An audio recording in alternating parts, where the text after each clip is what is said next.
கிறிஸ்துவுக்குள் பிரியமானவர்களே, அப்போஸ்தலர் 19ஆம் அதிகாரத்தின் தியான பகுதிக்காக உங்களை அன்புடன் அழைக்கிறேன். பவுலும் அப்பல்லோவும் மாறி மாறி ஒரு சுழற்சி போல இந்த இடங்களிலே சுற்றி வருவது போல இந்த சம்பவங்கள் அமைகிறது. அலெக்சாந்திரியா பட்டணத்தான், ஆனால் எபேசுவிலே ஊழியம் செய்திருக்கிறார் அப்பல்லோ. அங்கிருந்து அவர் கொரிந்துக்கு சென்று கொரிந்திலிருந்து மீண்டும் எபேசுக்கு வந்து எபேசுவிலே அக்கில்லா பிரிஸ்கில்லாவை சந்தித்து அவர்கள் மூலமாக ஒரு தரிசன காரியங்கள் எல்லாம் பெற்றுக்கொண்டு அகாயா நாட்டிற்கு சென்று அங்கே ஊழியம் செய்கிறான் அப்பல்லோ.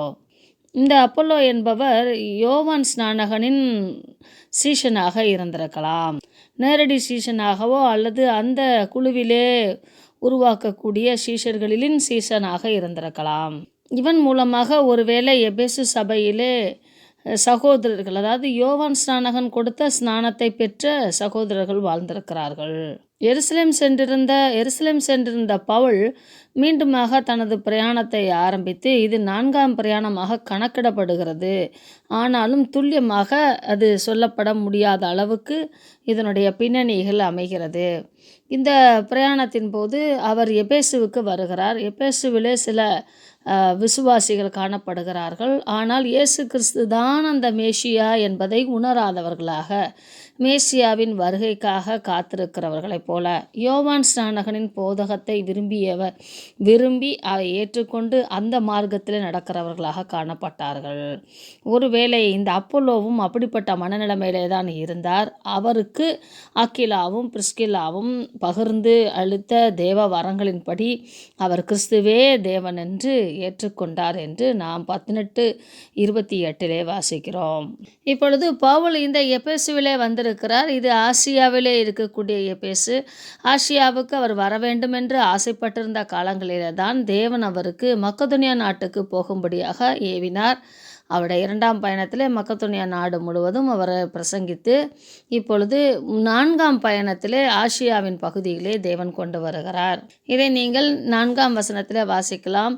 அப்பொழுது பவுல் யோவான் தனக்கு பின் வருகிறவராகிய கிறிஸ்து இயேசுவில் விசுவாசமாய் இருக்க வேண்டும் என்று ஜனங்களுக்கு சொல்லி மனம் திரும்புதலுக்கு ஏற்ற ஞானஸ்தானத்தை கொடுத்தானே என்றான். இதை கேட்டபோது அவர்கள் கர்த்தராகிய இயேசுவின் நாமத்தினாலே ஞானஸ்தானம் பெற்றார்கள். இந்த ஞானஸ்நானம் என்பது யூதர்களின் வழக்கப்படி ஸ்நானம், சுத்திகரிப்பு என்ற அர்த்தத்தை உடையது. சரீர சுத்திகரிப்பை உடையதாக காணப்பட்ட இந்த யூதர்களின் மார்க்கத்தை யோவான் ஸ்நானகனும் பயன்படுத்தினார். அதே சரீர சுத்திகரிப்பை அடையாளமாக வைத்து கொண்டு மனதளவிலே கிறிஸ்துவை தங்கள் இரட்சகராக ஏற்றுக்கொள்வதனாலே மன சுத்திகரிப்பு உண்டாகிறது என்பதை நாம் இயேசுவின் போதனைகளிலிருந்து கண்டுபிடிக்கிறோம். இயேசுவை ஏற்றுக்கொள்கிறவர்கள் அடையாளம் என்னவென்றால், இயேசுவை போல நானும் நடப்பேன் என்பதுதான் அடையாளம். ஆதலால் அவர்கள் கிறிஸ்துவை ஏற்றுக்கொண்டபடினாலும் கிறிஸ்துவை பின்பற்ற சம்மதித்தபடினாலும் பரிசுத்த ஆவியானவர் அவர்கள் மேல் பொழிந்தருளப்படுகிறார். அவர்கள் பல பாஷைகளை பேசி, தீர்க்க தரிசனம் என்றால் தேவனுடைய தரிசனம், தேவனை மகிமையை தரிசித்து அவரை போற்றி ஆராதித்தார்கள் என்றும் சொல்லப்பட்டிருக்கிறது. ஏறக்குறைய இந்த மனிதர்கள் எல்லோரும் 12 பேராய் இருந்தார்கள் என்று வேதம் குறிப்பிடுகிறது. பிற்காலங்களிலே இந்த எபேசு திருச்சபை ஒரு மிகப்பெரிய திருச்சபையாக ஒட்டுமொத்த கிறிஸ்தவ சபைகளின் முன் அடையாளமான கருத்துக்களை பொழியக்கூடிய, இன்னும் இலக்கிய, இறையியல், ஆன்மீக காரியங்களிலே ஒரு திருச்சபையின் வளர்ச்சியை எடுத்துக்காட்டக்கூடியதாக அமைகிறது. இதை நீங்கள் எபேசுவுக்கு எழுதிய நிருபங்களிலே பவுல் எழுதுகிற வர்ணனைகளை நீங்கள் படிக்கும்போது புரிந்து கொள்ளலாம். இங்கே பவுல் 3 மாதம் அளவும் தங்கி இருக்கிறார். அநேக காரியங்களை குறித்து அவர்களிடத்திலே பேசுகிறார். ஆதி காலந்தொட்டு தேவன் கிறிஸ்துவை முன்குறித்ததையும் கிறிஸ்து வந்து செயலாற்றுவதற்காக தீர்க்க தரிசனங்களும் நியாயப்பிரமாணங்களும் கொடுக்கப்பட்டதும், ஏற்ற காலங்களிலே கிறிஸ்து வந்து தமது காரியங்களை நிறைவேற்றியதையும், அதைத் தொடர்ந்து அவரை பின்பற்றும் நாம் எல்லோரும் அவருடைய ஓட்டத்தை நிறைவேற்றுகிறவர்களாக காணப்படுகிறோம் என்றும் பல காரியங்களை அவர்களுக்கு புத்தியாக சொன்னான். இவைகளையெல்லாம் நீங்கள் எபேசு நிருபத்திலே வாசித்து பார்க்கும்போது புரிந்து கொள்ளலாம். இந்த போதனைகளை கேட்காதவர்கள் கடினப்பட்டு அந்த மார்க்கத்தை விட்டு தூரம் போனார்கள். ஆதலால் பவுல் அந்த தேவாலயத்தை விட்டு திறனு என்னும் ஒருவனுடைய வித்யாசாலையிலே, அங்கே அவர் ஒரு ட்ரைனிங் சென்டர் மாதிரி வைத்து நடத்திருக்கிறார், அந்த வித்யாசாலையிலே அனுதினமும் சம்பாஷித்து கொண்டு வந்தான். 3 மாதம் அளவும் ஜெப ஆலயத்திலே பிரவேசித்து போதித்தான் பவுல். ஆனால் 2 வருடங்களாக இந்த ட்ரைனிங் சென்டரில் ஒரு தியாலஜிக்கல் செமினரி போல நடத்தப்பட்டது போல இது காணப்படுகிறது. 2 வருடங்கள் அங்கே இருந்து இயேசுவின் வசனத்தை போதித்தார். பவுலின் இந்த வாழ்க்கையும் போதனையையும் தேவன் சாட்சி கொடுக்கத்தக்கதாக, நம்பும்படியான அற்புதங்களை செய்யத்தக்கதாக அவன் மூலமாக அநேக காரியங்களை தேவன் வெளிப்படுத்தினார். பவுனுடைய கச்சையாவது, இடுப்பிலே கட்டக்கூடிய பெல்ட்டு அல்லது உருமால், கைகளிலே வைத்திருக்கிற கைக்குட்டைகள், இவைகளை எடுத்துக்கொண்டு ஜெபம் பண்ணி வியாதிஸ்தர்கள் மேல் போட்டால் அவருடைய வியாதி நீங்கி போயிற்று. பொல்லாத ஆவிகளும் அவர்களை விட்டு புறப்பட்டன என்று பார்க்கிறோம். ஒரு பக்கம் பவுல் கிறிஸ்துவை தன்னை கிறிஸ்துவுக்கும் அப்படியே அடையாளப்படுத்தி கொண்டு இருந்தபடினாலும், ஏற்றுக்கொள்கிறவர்கள் அவருடைய போதனையை கேட்டு விசுவாசித்தபடினாலும், பவுலின் சத்தியங்கள் அந்த மனிதர்களுக்குள்ளாக கிரியை செய்தது என்று உணர்ந்து கொள்ள வேண்டும். இது இருபுறம், அதாவது நோய்வாய்ப்பட்டவர்களை சுகமாக்க விரும்புகிறவர்களும் 2 மனமும் ஒத்ததினாலே நடந்த காரியம். எங்கே 2 பேர் 3 பேர் என் நாமத்தில் ஒருமனப்பட்டிருக்கிறார்களோ அவர்கள் வேண்டிக் கொள்வது வாய்க்கும் என்ற வேத வசனத்தை இங்கே நாம் நினைவு கூற வேண்டும். சுகம் பெற வேண்டி நிற்பவர்களும் சுகமாக்க விரும்புவர்களும் ஒரு மனதாலே கிறிஸ்துவினால் ஒன்றிணைக்கப்பட்டதினாலே அவர்கள் சுகம் பெறுகிறார்கள். இந்த பகுதிகளை நீங்கள் வாசித்து பார்க்கும்போது யூதர்களில் அநேகர் மந்திரவாதிகளாய் இருந்தார்கள் என்பதை நீங்கள் இங்கே பார்க்கலாம். இந்த 13ஆம் வசனத்திலும் தேசாந்தாரிகளாய் திரிகிற மந்திரவாதிகளாகிய யூதரில் சிலர் பொல்லாத ஆவிகள் பிடித்திருக்கிறவர்கள் மேல் கர்த்தராகிய இயேசுவின் நாமத்தை சொல்ல துணிந்து பவுல் பிரசங்கிக்கிற இயேசுவின் பேரில் ஆணையிட்டு உங்களுக்கு கட்டளையிடுகிறோம் என்றார்கள். இதில் பிரதான ஆசாரனாகிய ஸ்கேவா என்னும் ஒரு யூதனுடைய குமாரர் 7 பேர் இப்படி செய்தார்கள். நிறைய பேர் இப்படி செய்யப்பட்டாலும் விசேஷமாக யூதனாகி அந்த பிரதான ஆசாரனுடைய மகன்கள் இப்படி செய்திருக்கிறார்கள்.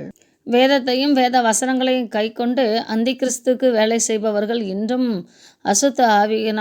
அசுத்த எண்ணங்களினால் இச்சைகளினால் பீடிக்கப்பட்டு பொல்லாத தீர்க்க தரிசனங்களையும் கள்ள உபதேசங்களையும் உபதேசிப்பதை நாம் பார்க்கிறோம். அப்படித்தான் இந்த காரியங்களும் நடக்கிறது. சில வேளைகளிலே பிசாசுகளும் கூட தேவனுக்கு சாதகமாய் பயன்படுத்தப்படுகிறது. அந்த பொல்லாத ஆவிகள் இயேசுவை எனக்கு தெரியும், பவுலையும் எனக்கு தெரியும், நீங்கள் யார் என்னை விரட்ட என்று சொல்லி அவர்களிடத்திலே அது எதிர்த்து பேசத்தக்க வண்ணமாக இவர்களுடைய தற்பெருமையும் அவலட்சணமான காரியங்களும் இருந்திருக்கிறது. அசுத்த ஆவி அவர்கள் மேல் திரும்பி அவர்களை காயப்படுத்தி நிர்வாணிகளாய் அந்த வீட்டை விட்டு ஓடும்படியாக விரட்டிவிட்டது என்று பார்க்கிறோம். பிசாசே நடுங்கத்தக்கதாக பிசாசின் எண்ணங்கள் நிறைந்தவர்களாக இந்த ஆசாரியர்கள் மகன்கள் காணப்பட்டிருக்கிறார்கள்.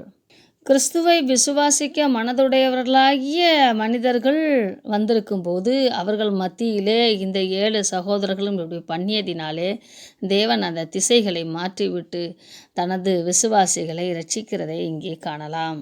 இதை நாம் 17ஆம் வசனத்திலே வாசிக்கிறோம். இது எபேசுவிலே குடியிருந்த யூதர்கள் கிரேக்கர்கள் அனைவருக்கும் தெரிய வந்தபோது அவர்கள் எல்லோரும் பயமடைந்தார்கள். கர்த்தராகிய இயேசுவின் நாமம் மகிமைப்பட்டது.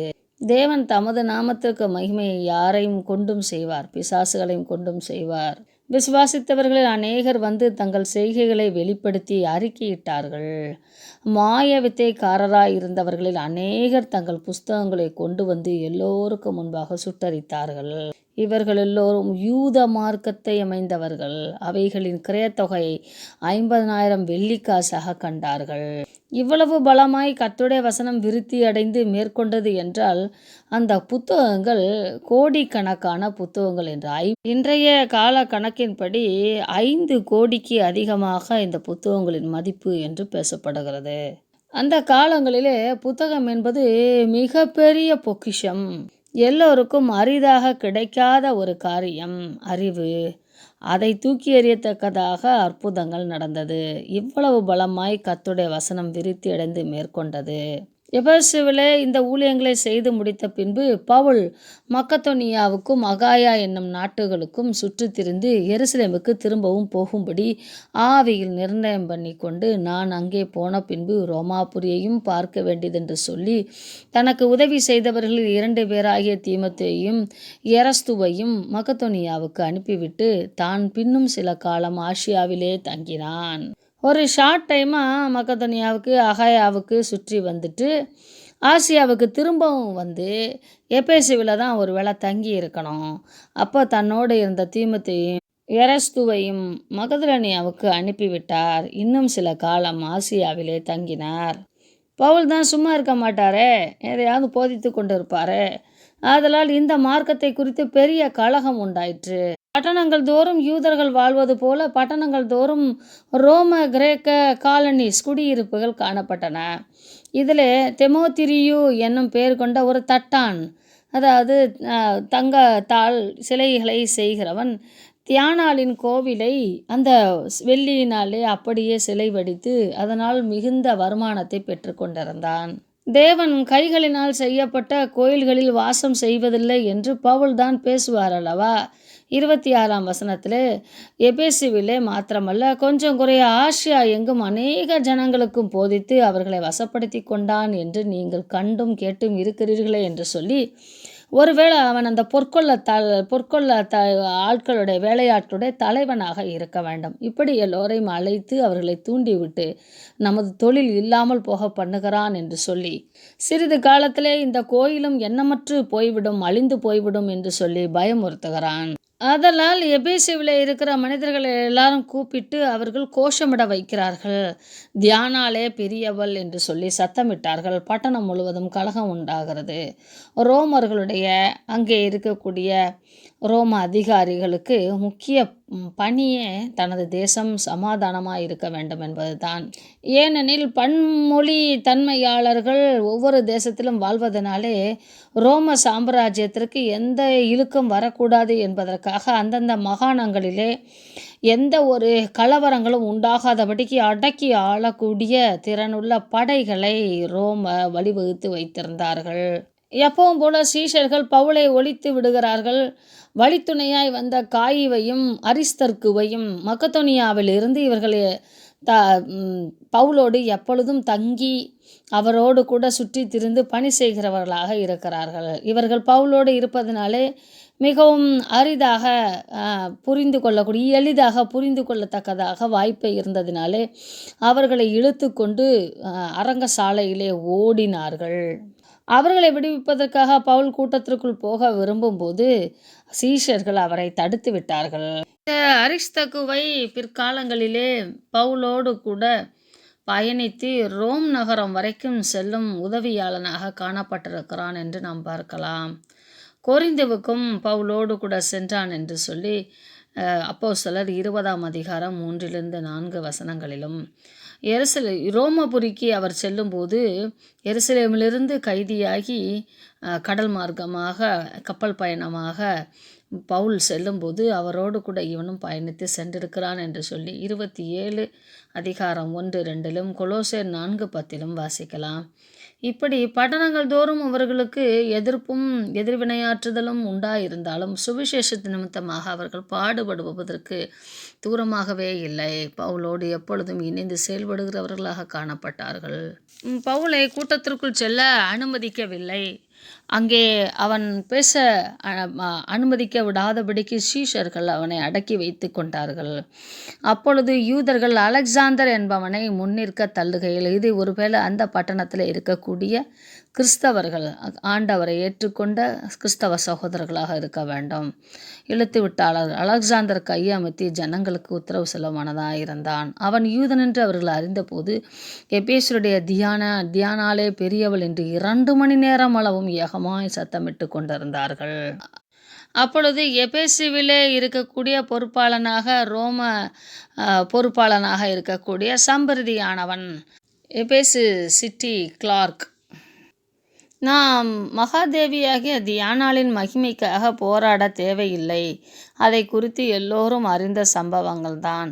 இங்கே கொண்டு வந்து நிறுத்தப்பட்டிருக்கிற இந்த மனிதர்கள் கோவிலை கொள்ளையடிக்கவோ தேவியை தூஷிக்கவோ இல்லை. ஆதலால் நீங்கள் தேவியை காப்பாற்றும்படியாக கூட்டம் கூடியிருக்கிற நீங்கள் கலைந்து போய்விடுங்கள். தொழிலாளர்களாகிய இந்த தெமோத்திரிக்கும் இந்த மனிதர்களுக்கும் இடையாக ஏதாகிலும் வாக்குவாதங்கள் உண்டாயிருக்குமானால் அவர்களை தேசாதிபதிகளுக்கு முன்பாக கொண்டு போய் வழக்காடி அவர்கள் நியாயத்தை பெற்றுக்கொள்ளட்டும். அதாவது கோர்ட்டில் போட்டு கேஸை பார்த்துக்கட்டும். நீங்கள் இந்த கலகத்தை செய்யாதீங்க. இது நியாய சங்கத்திலே தீர்க்கப்பட வேண்டிய காரியம். இப்பொழுது நாங்கள் எபேசுவிலே கூடியிருக்கிற இந்த கூட்டத்தை கட்டுப்படுத்தாவிட்டால் நாங்கள் குற்றவாளி ஆகிவிடுவோம். ஆதலால் உங்களை கட்டுப்படுத்துவதற்கு நாங்கள் சில வேலைகளை செய்ய வேண்டியது வரும். தயவு செய்து கூட்டத்தை கலைந்து செல்லும்படி கேட்கிறேன் என்று சொல்லி அவன் அதிகாரப்பூர்வமாக பேசி இந்த கலகம் அமர்ந்தது. பல இடங்களில் அதிகாரத்தில் இருப்பவர்களே பவுலுக்கு சாதகமாக பேசத்தக்கதாக தேவன் காரியங்களை கன்ஃபியூஷன் ஆக்கி அந்த காரியங்களை அப்படி ஒரு முடிவுக்கு நேராக வழிநடத்துவார். காற்றை மட்டுமல்ல, மனிதனுடைய மனங்களையும் அடக்கி ஆளுகிறவர் கர்த்தர். இவைகளெல்லாம் கண்டு மனம் துவலாமல் சிரித்து கொண்டு தேவன் எப்படியாக கிரியை செய்கிறார் என்று உணர்ந்து கொண்டு பவுல் மிக தைரியமாக ஒரு பெரிய கலக்கத்தை ஒரு கலக்கு என்ற சுவிசேஷத்தை கொண்டு கலக்கி விடுகிறார். பல வேளைகளிலே கலக்கங்கள் நமக்கு வேதனை போல தோன்றும். ஆனால் அந்த கலக்கங்கள் ஒரு தெளிந்த புத்திக்கு நேராக, ஒரு மெச்சூரிட்டி, ஒரு அறிவு நிலைக்கு நேராக நம்மை வழிநடத்தும். பல மனிதர்களுக்குள்ளாக அதுவே கிறிஸ்துவை ஏற்றுக்கொள்வதற்கான சூழலாக உண்டாக்கி தந்தது. எதிர்ப்புகள் சுவிசேஷத்திற்கு சாதகமானவைகள் என்பதை நாம் விசுவாசிப்போம்.